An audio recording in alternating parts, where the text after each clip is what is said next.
Hello बच्चों, let's read this question. The question says proton gradient created across the thylakoid membrane in chloroplast. तो यहाँ पे आपका क्या हो रहा है कि जो प्रोटॉन ग्रेडियंट है वो क्रिएट होता है across the thylakoid membrane in chloroplast.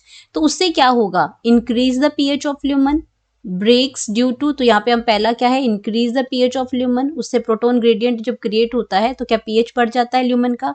Breaks due to movement of proton from lumen to stroma. then breaks due to active transport of H positive through F1 particles. तो हमें correct statement बतानी है कि इनमें से कौन कौन सी है जब प्रोटॉन ग्रेडियंट जो क्रिएट होता है हमारा. तो क्या करेक्ट ऑप्शंस हमारी क्या ओनली ए है या बोथ बी एंड सी है या ओनली सी या ओनली बी है. तो यहाँ पे हम सबसे पहले बात करेंगे अपने की कॉन्सेप्ट की. की कॉन्सेप्ट में यहाँ पे बात कर रहे हैं हम कीमोऑस्मोसिस की. कीमियो ऑस्मोसिस की बात हो रही है यहाँ पे. कीमियो ऑस्मोसिस में क्या होता है कि ऑस्मोसिस मतलब आपका कि आपका जो ग्रेडियंट है यानी कि कॉन्सेंट्रेशन ग्रेडियंट के बेस पे. तो यहाँ पे हम बात कर रहे हैं कीमियो की यानी कि केमिकली जो हम क्या करते हैं और प्रेशर ग्रेडियंट क्रिएट करते हैं. तो ये आपका क्या करता है, एटीपी की सिंथेसिस करता है. इसमें आपका क्या होता है, प्रोटॉन ग्रेडियंट्स आते हैं. तो यहाँ पे प्रोटॉन्स ग्रेडियंट कॉन्सेंट्रेशन के बेस पे, प्रोटॉन ग्रेडियंट कॉन्सेंट्रेशन के बेस पे, क्योंकि ऑस्मोसिस है तो कॉन्सेंट्रेशन ग्रेडियंट तो यहाँ पे लगेगा. तो प्रोटॉन ग्रेडियंट कॉन्सेंट्रेशन के बेस पे एटीपी सिंथेसिस होती है. एटीपी सिंथेसिस होती है और ये कहाँ होती है, ये आपके थाइलाकोइड मेम्ब्रेन में होती है. तो हम थाइलाकोइड मेम्ब्रेन के स्ट्रक्चर को अगर यहाँ पे समझें तो ये हमारा क्या है, थाइलाकोइड मेम्ब्रेन है और यहाँ पे क्या है, ये आपका ल्यूमन है. तो ये आपका क्या हो जाएगा, थाइलाकोइड मेम्ब्रेन में आपका सिस्टम चल रहा है सारा. और यहाँ ल्यूमन में क्या है, बहुत सारे H पॉजिटिव आयंस आते हैं.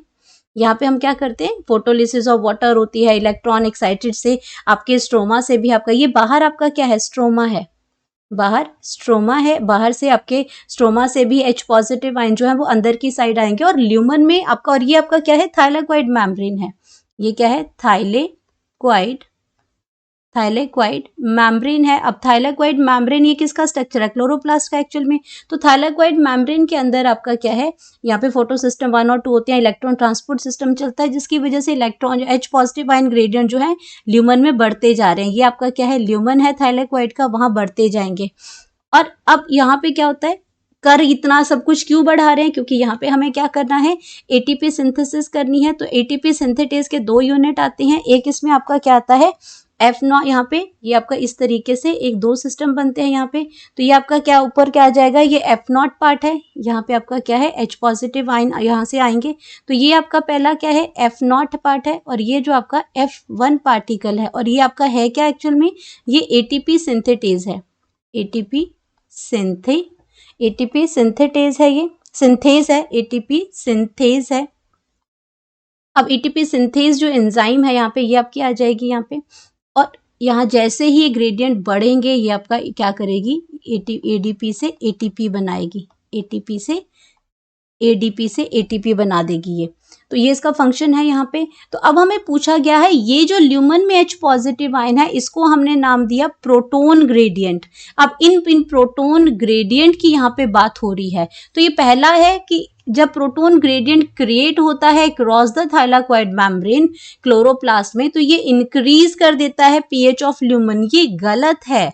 जो पीएच है ल्यूमन का ये डिक्रीज हो जाना चाहिए, क्योंकि अगर हम पीएच के फॉर्मूले की बात करते हैं तो वो आपका आता है -log H पॉजिटिव.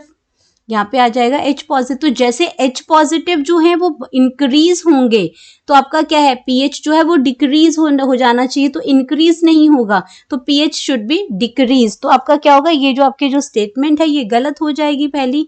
तो अब सेकेंड स्टेटमेंट की हम बात करते हैं. सेकेंड स्टेटमेंट है आपका, ये ए स्टेटमेंट तो आपकी गलत होगी. पीएच जो है वो इंक्रीज नहीं डिक्रीज होना चाहिए यहाँ पे. तो अगर H पॉजिटिव आयन जो है वो आपके इंक्रीज होंगे यानी कि ग्रेडियंट बढ़ेगा, तो पीएच जो है वो डिक्रीज होना चाहिए. ये कैसा होना चाहिए, डिक्रीजेस होना चाहिए. अगर ये आपका क्या करता है, इंक्रीज होता है. अगर ये इंक्रीज होता है तो ये डिक्रीजेस होना चाहिए। तो पहली स्टेटमेंट तो गलत होगी। बी स्टेटमेंट की हम बात करते हैं, ब्रेक्स, ये जो प्रोटॉन ग्रेडियंट जो क्रिएट हुआ ये ब्रेक हो जाएगा due to movement of proton from lumen to stroma. ये बिल्कुल ठीक है, ये जो स्टेटमेंट है ये करेक्ट है, क्योंकि अगर ये एच स्ट्रोमा में जो प्रोटॉन ग्रेडियंट है वो इस टाइम कम है, ल्यूमन में ज्यादा है, लेकिन अगर हम H पॉजिटिव आयंस को क्या करते हैं, H पॉजिटिव आयंस को स्ट्रोमा की तरफ अगर हम मूव करते हैं तो यहाँ पे क्या होगा, कॉन्सेंट्रेशन ग्रेडियंट जो है वो ब्रेक हो जाएगा, क्योंकि H पॉजिटिव आयन बाहर की तरफ जाना शुरू हो जाएंगे। तो ये स्टेटमेंट बिल्कुल ठीक है। देन हम बात करते हैं, ये स्टेटमेंट ठीक है। सी स्टेटमेंट की बात करते हैं, इसमें लिखा है breaks due to active transport of H positive through F1 particle. F1 particle आपका क्या हो गया, एटीपी सिंथेस की बात हो रही है। यहाँ पे F0 और F1 पार्टिकल है, जैसे H पॉजिटिव आयन आपके यहाँ जाएंगे तो वो एटीपी, एडीपी से एटीपी बनाएंगे तो एनर्जी कंज्यूम कर रहे हैं, तो ऑफकोर्स ये प्रोटॉन ग्रेडियंट ब्रेक करेगा। तो ये भी आपका स्टेटमेंट क्या है, बिल्कुल करेक्ट है। तो हमारे पास क्या है, दो स्टेटमेंट्स जो करेक्ट हुई हैं, तो ओनली ए आपका गलत हो जाएगा। यहाँ पे आपका क्या आ रहा है, बोथ बी एंड सी जो है वो करेक्ट हैं, बोथ बी एंड सी जो है वो करेक्ट हैं, क्योंकि दोनों ही सूरतों में जो प्रोटॉन ग्रेडियंट है वो आपका कम हो जाएगा, ब्रेक हो जाएगा। तो यहाँ पे ऑप्शन हमारा ए गलत है, सिर्फ आपका ए तो आपका वैसे ही गलत हो गया। तो बी और सी ठीक है, ओनली सी और ओनली बी भी आपका गलत है। तो यहाँ पे आपका आ जाएगा करेक्ट ऑप्शन, करेक्ट ऑप्शन वो हमारा आ जाएगा बी। और बी में आपका क्या दे रखा है कि both B and C are correct. Hope you understood it well. Best of luck.